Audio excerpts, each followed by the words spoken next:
जय महाराष्ट्र.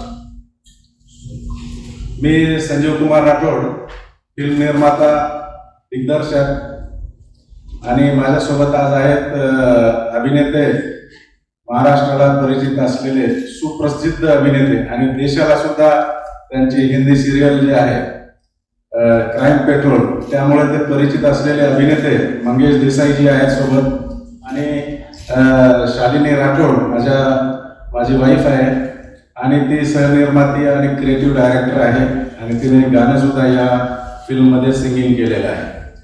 आपण पाहत आहात जनता न्यूज एक्सप्रेस. सर्वप्रथम आपण इथे का जमलेलो आहोत आज प्रेस मीट मध्ये हे आपल्याला माहितीच आहे, थोडासा विषय कळालेलाच आहे, तरी सुद्धा मी एक थोडा ब्रीफ देतो मी आपल्याला. संघर्षानंतर अखेर द महाराष्ट्र फाईल्स 12 जून रोजी महाराष्ट्रामध्ये थिएटरमध्ये रिलीज होत आहे.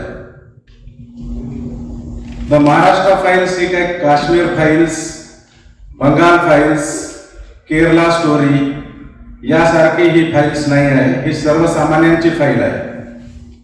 ही कॉमन सिटीजन्स फाईल आहे. आपल्या महाराष्ट्रातल्या तमाम 15 कोटी जनतेची फाईल आहे.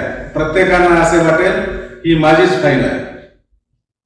तर या फाईलीमध्ये आम्ही सत्य मांडण्याचा प्रयत्न अखेर यशस्वी झालेला आहे. द महाराष्ट्र फाईल रिलीज साठी सज्ज. 12 जून पासून जवळच्या चित्रपटगृहात सामाजिक वास्तवावर भाष्य करणारा आणि समाजातील दुर्बल घटकांच्या न्याय हक्कासाठी संघर्षाची कहाणी मांडणारा आगामी मराठी चित्रपट द महाराष्ट्र फाईल्स अखेर 12 जून 2026 रोजी संपूर्ण महाराष्ट्रातील चित्रपटगृहामध्ये प्रदर्शित होत आहे. शासन दरबारी सामान्य माणसाला न्याय मिळावा यासाठी करावा लागणारा संघर्ष, व्यवस्थेतील अडथळे, वंचित समाजाच्या वेदना याचे प्रभावी चित्रण या चित्रपटात करण्यात आलेले आहे. समाजातील दुर्बल घटकाच्या विविध प्रश्नांवर वाचा फोडणारा हा चित्रपट केवळ मनोरंजन नसून वास्तवाचा आरसा ठरणार आहे. बंजारा समाजाच्या न्याय हक्कासाठी दाखवण्यात येणारी ही भारतातील पहिली फिल्म आहे.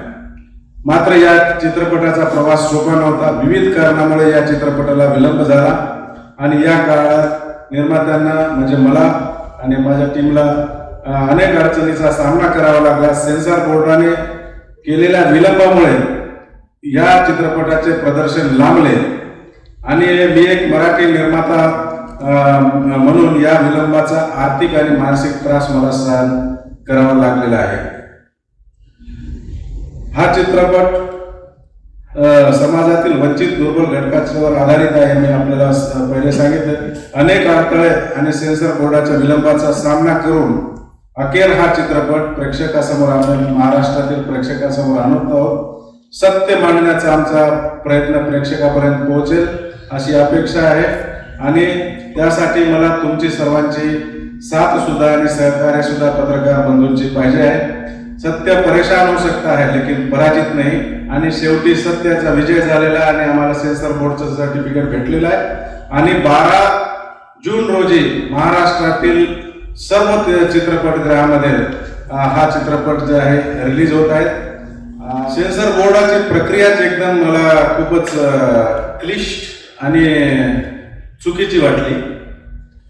कारण मी पहिला माझा अर्ज जो आहे हा 8/4/2026 ला दिलेला आहे, म्हणजे 8 एप्रिल 2026 ला.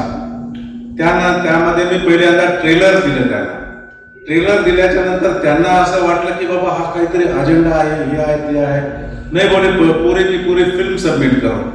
त्यानंतर 19 एप्रिल 2026 रोजी मी जे आहे पूर्ण फिल्म त्यांना सबमिट केली आणि 3 पट जास्त फीस देऊन, प्रायोरिटीची एक स्कीम असते सर्वसामान्यांना जे आहे की एक सर्टन फीस आणि प्रायोरिटीची 3 पट फीस भरून मी जे आहे माझी फिल्म सेन्सॉरसाठी दिली.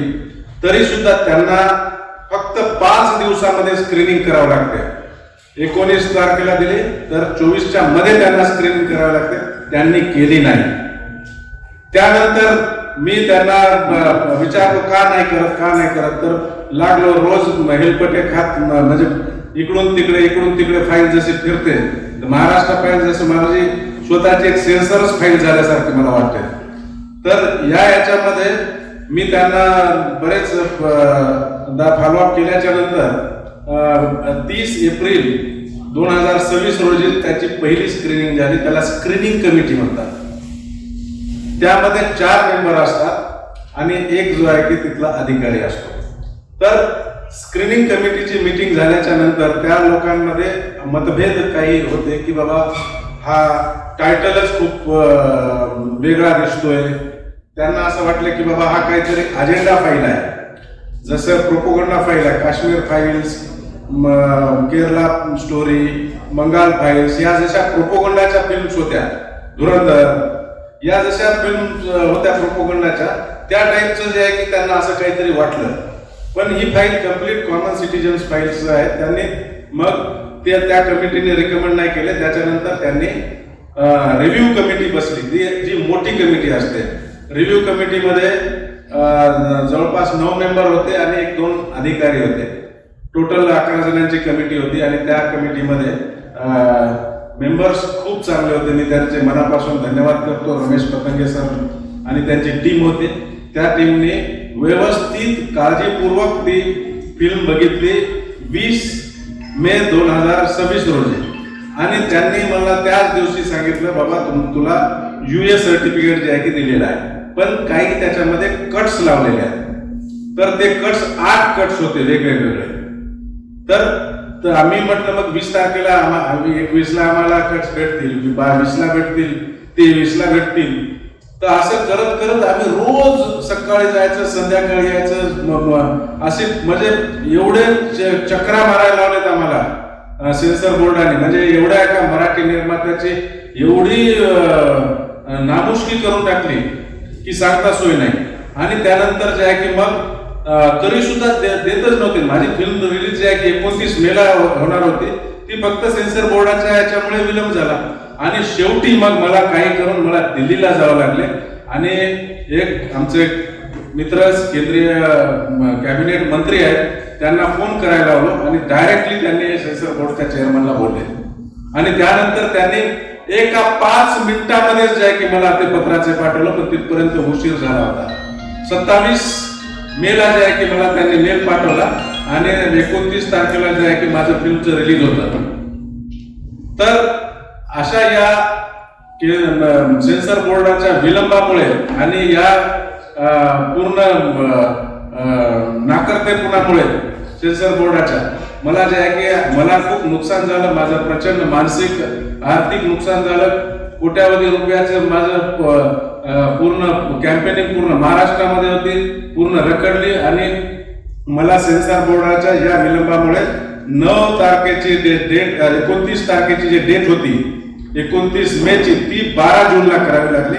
याला फक्त आणि फक्त सेन्सर बोर्ड जे आहे जबाबदार आहे. आणि फक्त माझ्यासारखेच मी एकटाच नाही, महाराष्ट्रामधले खूप सारे प्रोड्युसर जे आहेत, निर्माते जे आहेत, चक्रा मारून मारून मारून मारून परेशानी करून शेवटी जे आहे की त्यांना देतात. तर माझी माननीय मुख्यमंत्र्यांना सुद्धा विनंती आहे, माझी माननीय उपमुख्यमंत्री एकनाथ शिंदे साहेबांना सुद्धा विनंती आहे, त्यानंतर माननीय आणखीन उपमुख्यमंत्री सुनेत्राताई पवार यांना सुद्धा विनंती आहे की मराठी निर्माता कसा जगेल, कसं हे असेल. खरंच त्या चित्रपटामध्ये काही नसेल तर त्याला कशाला उगाच अडकवता, त्याला का त्रास देतात. पहिलेच तर मराठी सिनेमे निर्माण होतच नाहीत. जवळपास महाराष्ट्रामध्ये खूप कमी, पहिले जास्त होत होते. आता वर्षाला 120 च्या आसपास मध्ये चित्रपट तयार होतात, छोटे मोठे शॉर्ट फिल्म असे मिळून. आणि त्यामधले फक्त 4-5 सिनेमे चालतात, बाकी चालत नाही. मराठी प्रेक्षक सुद्धा जो आहे की तो सुद्धा आपल्या मराठी कंटेंटला जास्तीत जास्त बघत नाही आहे. ही पण थोडी एक शोकांतिका आहे थिएटरमध्ये जाऊन. तर या गोष्टी झालेल्या आहेत. त्यामुळे मला माझा जो चित्रपट आहे हा पुढे ढकलावा लागला. अडचणीचा जो सामना करावा लागला तो सेन्सर बोर्डाच्या विलंबामुळे. नाहीतर आमचं तर पूर्ण तयार रेडी होतं. 29 मेच्या रोजी त्यांनी आम्हाला कट्स लावले आणि ते कट्स मला 27 तारखेला दिले. 27 तारखेला 29 तारखेला रिलीज आहे ते कट्स मला पूर्ण त्याचं VFX बाकी सर्व कट्स पूर्ण तयार करून लॅब मध्ये त्यानंतर सबमिट करायची जे प्रोसिजर आहे कमीत कमी 4 दिवसाची आहे.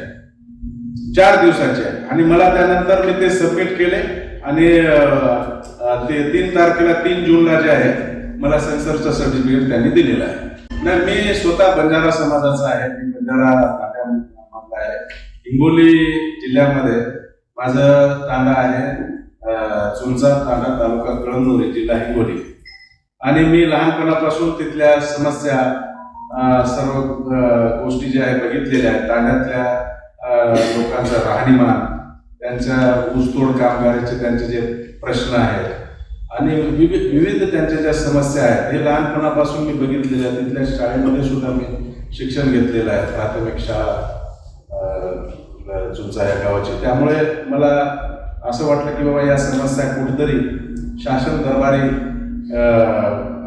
जे जे जे त्यांचे हाल होतात ते हाल कुठेतरी एका चित्रपटाच्या माध्यमातून दाखवण्यात यावं. कारण चित्रपट हा जो आहे समाजाचा आरसा असतो आणि आम्ही पण निर्माते, लेखक, दिग्दर्शक, आम्ही जे करंटचे जे काही टॉपिक्स असतात, जे समस्या असतात आपल्या लोकांच्या, त्यासाठी जे आहे की आम्ही तसे विषय जे आहे की निवडतो. त्यामुळे मला बंजारा समाजाचं हे आवडलं. आणि दुसरी गोष्ट, बंजारा समाजाचं आजपर्यंतही भारतामध्ये एकही चित्रपट या लेवलचा आलेला नाही. सनी लिओनी आहे, सपना चौधरी आहे, गौतमी पाटील आहे, साऊथची मंगली आहे, अजय अतुल फेम अजय गोगावलेजींचे 2 गाणे आहेत.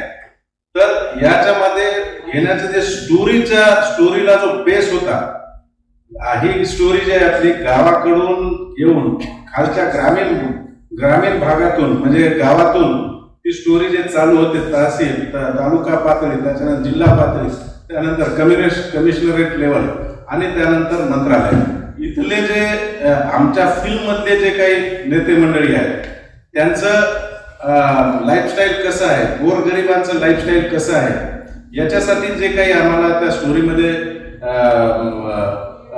रिअलिस्टिकपणा दाखवायचा होता ते त्यासाठी आम्ही सर्व हे घेतलेलं. आणि सनी लिओनीला जे आपलं फेमस शांताबाई जे सॉन्ग आहे त्याच्यावर तिनं अप्रतिम असं काम केलेलं आहे.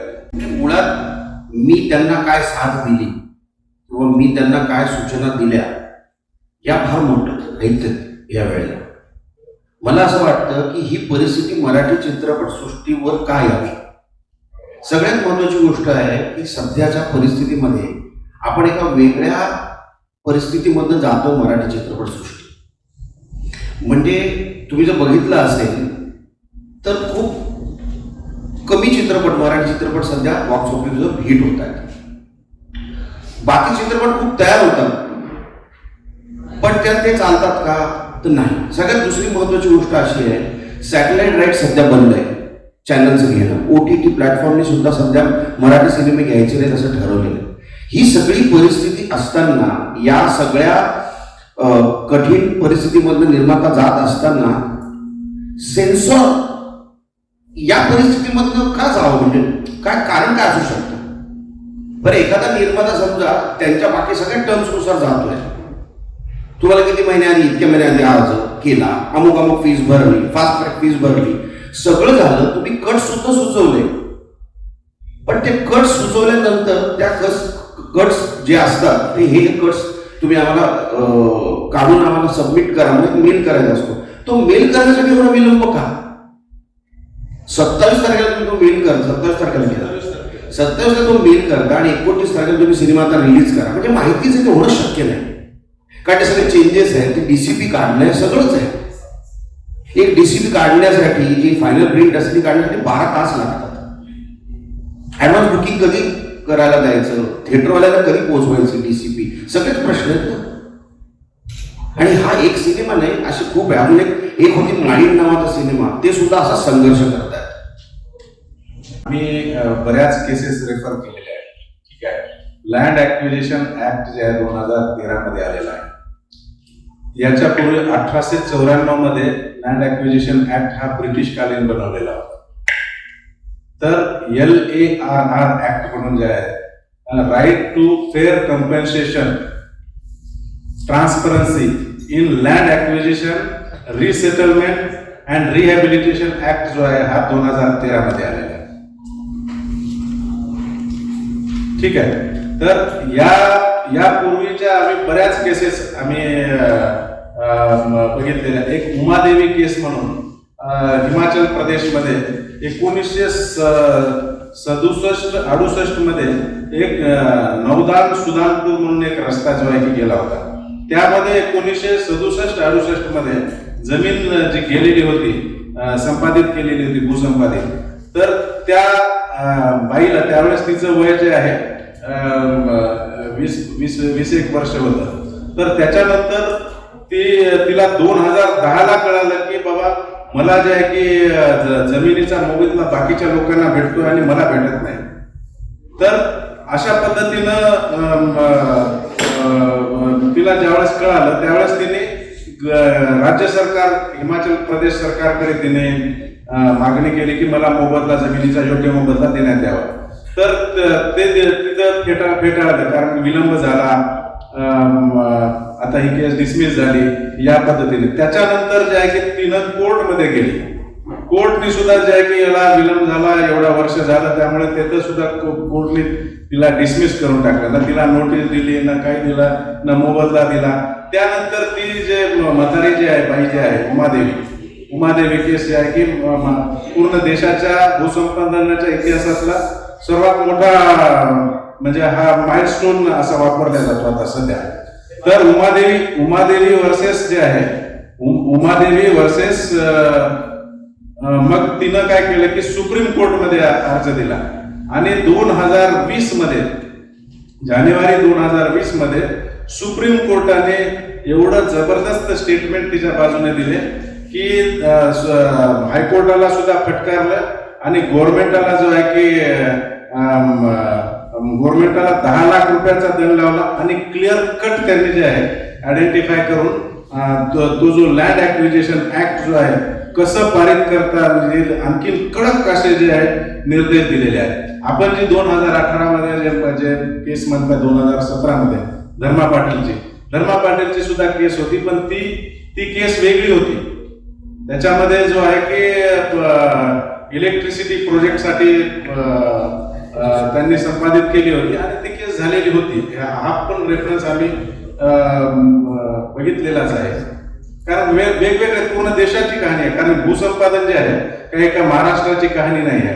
ही पूर्ण देशाच्या मध्ये जे काही विकास होता 2014 पासून जो विकास एकदम झपाट्याने होत गेला. रोड आपण आज बघतो की 2014च्या पूर्वी कसे रोड्स होते आणि आताचे जे रोड्स जे आहेत कसे एकदम हायवे होत आहेत, एक्सप्रेसवे होत आहेत. आपला समृद्धी हायवे झाला. असे बरेच प्रोजेक्ट जे आहेत ते आलेत आणि अशा समस्या ज्या आहेत नवीन उद्भवत गेलेल्या आहेत. जो ऍडमिनिस्ट्रेटिव्ह सेटअप आहे ना, याच्या विरोधामध्ये माझं जास्त आहे, कोणत्याही सरकारच्या बाबतीमध्ये नाही. तर आपण जसं बोलले की काश्मीर फाईल, केरला फाईल्स, या बंगाल फाईल्स या अजेंडा फाईल्स होत्या. ठीक आहे, पण याच्यामध्ये आपल्या याच्यामध्ये न कोणती अजेंडा आहे, न प्रोपोगंडा आहे, कोणाचा झेंडा आहे, न तुम्ही कोणत्या पक्षाचा एखादा मेंबर सुद्धा नाही आहे. त्यामुळे ही कम्प्लीट कॉमन सिटीजन्स फाईल आहे. महाराष्ट्राच्या देशाच्याच म्हणलं तरी चालेल, पण महाराष्ट्राच्या 15 कोटी जनतेला असे वाटेल की माझीच फाईल आहे. कारण मी सर्व रोज मरतो की हे फाईल घेऊन तहसील ऑफिस मध्ये जा, कलेक्टर ऑफिस मध्ये जा, PWD ऑफिस मध्ये जा, पोलीस स्टेशन मध्ये जा. असे जे यांच्या जे चक्रा होतात, गोरगरिबांच्या जो चक्रा जो आहे ही त्यांची फाईल आहे. जेव्हा ही स्क्रिप्ट मी ऐकली ना, मी थोडंसं माझं बॅकग्राऊंड सांगतो. मी 1993 साली संभाजीनगर मधनं इथे आलो स्ट्रगल करण्यासाठी. जेव्हा मी राहत होतो आमदार निवासमध्ये, मला गणेश तेव्हापासून ओळखतो. म्हणजे जेव्हा गणेश बारीक होता तेव्हापासून तो मला ओळखतो. मी आमदार निवासमध्ये राहतो. आमदार निवास ही खूप चांगली सोय आहे. म्हणजे आमदारांचे जे कार्यकर्ते असतात, ज्यांना इथे कामाला यायचे असतात, त्यांच्यासाठी विनामूल्य राहण्याची सोय आहे. पण त्याच आमदार निवासच्या अवतीभोवती काही टोळकी फिरत असतात आणि ती बरोबर जे कामासाठी आलेले, जे अडचणीमध्ये अडकलेले आहेत ना, त्यांना बरोबर हेरतात आणि त्यांना काम धंद्याला लावून टाकतात. म्हणजे काय करतात की बरोबर त्यांच्या लक्षात येतं की यांचं अमुक अमुक मंत्र्यांकडे काम आहे, यांचं अमुक अमुक आमदाराकडे काम आहे, तुला तुझं काम करून देतो, 10 दिवस तुला थांबावं लागेल. मग 10 दिवसातला हळूहळू स्वतःचे खर्च काढून घेतात, त्या माणसाचा पण खर्च होतो. आफ्टर 10 इयर्स एक गोष्ट लक्षात येते की त्या मंत्र्याचा आणि या मीडिएटरचा काही संबंध नाही, ह्याचे खिसे रिकामी झालेले असतात. हा फ्रस्ट्रेट होतो आणि गावी निघून जातो, तो पुन्हा कधी येतच नाही. यात बदनाम कोण होतं? मंत्रालय होतं. कारण मी तिथे 10 दिवस राहिलो, मंत्र्यांची भेटच झाली नाही.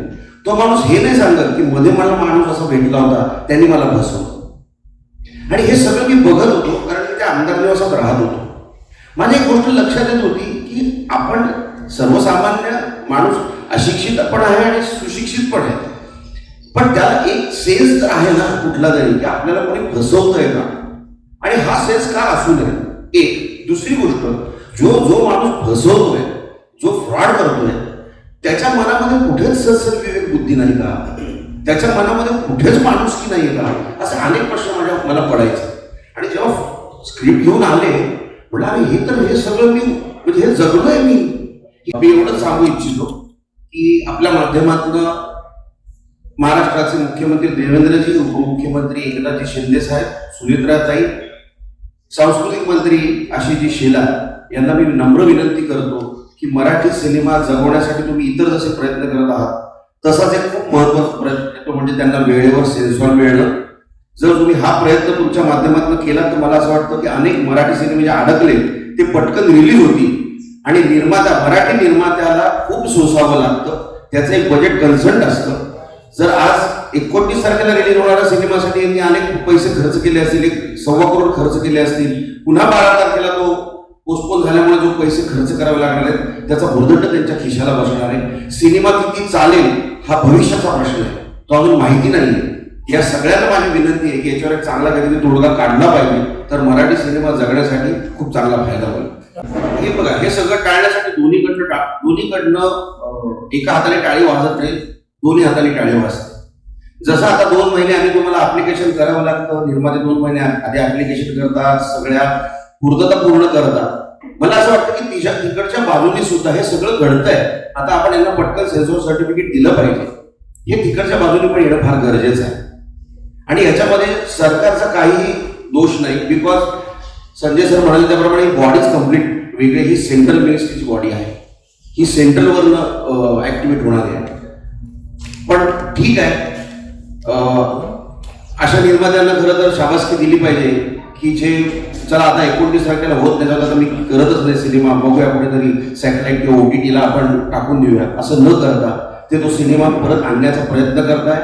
12 जूनला सिनेमा येतोय, ही सगळ्यांची फाईल आहे. हा सिनेमा नक्की बघा, द महाराष्ट्र फाईल्स. राठोड साहेब, माझा एक प्रश्न आहे.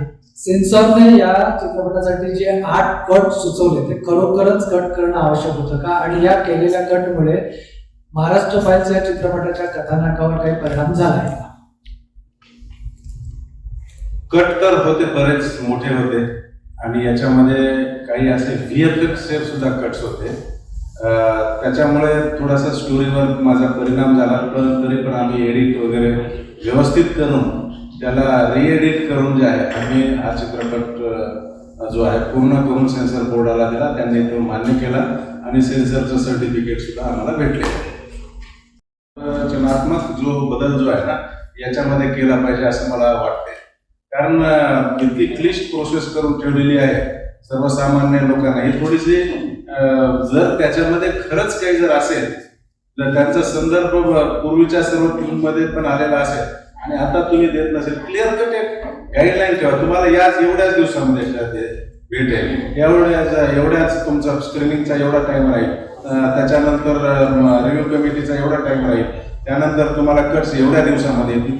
असं काहीच नाही, कम्प्लीट जो आहे की हे दिलं. आणि असं का करतायत हे सुद्धा मला, कारण मराठी माझा एकट्याचाच नाही, मला असं कळालं की देऊळबंद 2ला सुद्धा असंच प्रॉब्लेम झालेला होता सेन्सॉर बोर्डाचा.